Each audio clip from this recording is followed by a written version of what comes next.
ძვირფასო მეგობრებო, დღეს 19 აგვისტოა და იმედი მაქვს კარგად გეძინათ და დილით მოასწარით გაგხსენებოდათ და ღმერთისთვის გეთქვათ ყველაზე მნიშვნელოვანი, რომ მისგან თქვენს ცხოვრებაში საუკეთესო დღესელით და მადლიერი ხართ იმისთვის, რომ ის ამ დღეს გჩუქნით.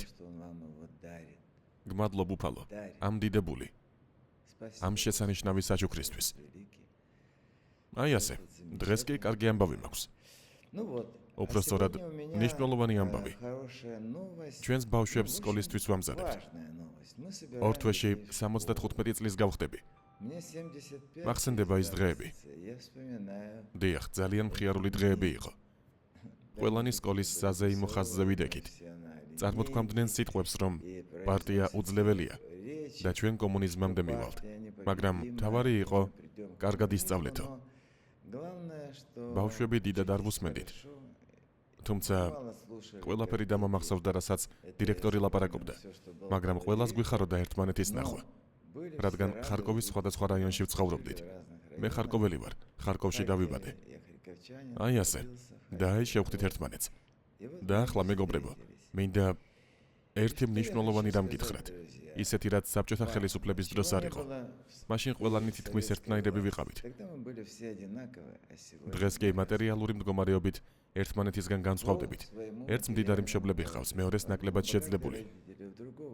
ქართველები ყოველთვის ამაყი ხალხი იყვნენ. და ნუ თუ ჩვენ დავამცირებთ ჩვენს სამშობლოს.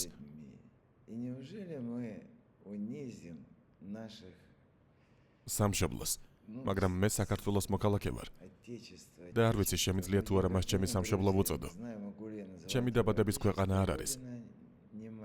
თუმცა როგორც ქვეყანა, რომლის მოქალაქეც ვარ, არ ვიცი. ყოველ შემთხვევაში დაუშვებელია, რომ სოციალურად დაუცველმა გაჭირვებულმა ოჯახებმა თავიანთი შვილები სკოლაში დახეული ტანსაცმლით მიიყვანონ. იცით, ეს სახელმწიფოს სირცხვილია. ეს ჩვენი სირცხვილია. თქვენი და ჩემი. ჩვენ თვითონ ვართ სახელმწიფო. ჩვენ უნდა გვქონდეს წინდისი და უნდა გვესმოდეს, რომ ყველა ბავშვი თანასწორი უნდა იყოს. შემდეგ კი უფალმა თავად გაუნაწილოს მათ ცხოვრებისეული როლები. ზოგი მილიარდერი გახდება, ზოგი ტრილიონერი. იქნებიან მასკებიც. და კიდევ ვინ იცის ვინ. მაგრამ მხოლოდ ერთი პირობით. თუ ბავშვობაში მათ არ აგრძნობინებენ, რომ მონები არიან. მონობა საშინელი მდგომარეობაა. საშინელი მდგომარეობა. საბჭოთა დროს ასეთი რამ არ ყოფილა. თქვენ შეიძლება არც იცოდეთ ის პერიოდი. მე კი სრულად გამოვიარე. შეიძლება ითქვას, ჩემი სამშობლო საბჭოთა კავშირი იყო. იქ ბევრი კარგიც იყო, მაგრამ რა თქმა უნდა, თავისუფლება უკეთესია. ამიტომ გთხოვთ, მეგობრებო, გაუხსენით თქვენი სულები ღმერთს და მოიტანეთ ყველაფერი, რაც თქვენ შვილს გასულ წელს სჭირდებოდა, მაგრამ ჯერ კიდევ კარგ მდგომარეობაშია. დიახ, ძალიან ძველი არაფერი. ღმერთმა დაგიფაროთ. ეს იგივე იქნებოდა თითქოს ღმერთს ძველ სპორტულ ფეხსაცმელს ან ტანსაცმელს მიუტანდით. როგორ შეხედავდა ამას? საერთოდ ამოქშლიდათ თავისი წმინდა წიგნებიდან. სამოთხეში ნამდვილად ვერ მოხვდებოდით. მოდით ისე გავაკეთოთ, რომ ამ ბავშვებს დავეხმაროთ. ჩვენ გვყავს ადამიანები. ამას ვიდეოზეც გადავიღებთ. ნივთებს დავარიგებთ.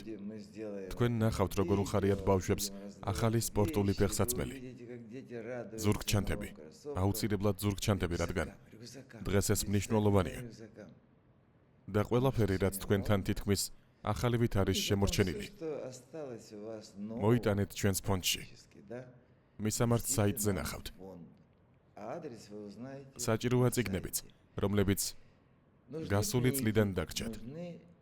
რადგან თქვენი შვილები მადლობა ღმერთს გაიზარდნენ და უკვე ახალ კლასში გადადიან. ძველი წიგნები მათ აღარ სჭირდებათ. ნუ გადააგდებთ. ჩვენ გვჭირდება. საქართველოს სჭირდება. საქართველოს მომავალს სჭირდება. ბავშვებს. ჩვენს ტკბილ ქართველ ბავშვებს. უფალო, დაეხმარე მათ ყველა იმ ნივთით, რაზეც გთხოვ. და ამ დღეს ისინი ბედნიერები იყვნენ. თქვენ ცილოცეთ ამისთვის. და იმ მთელმა მსოფლიომ შეხედოს მათ და მათთან ერთად გაიხაროს.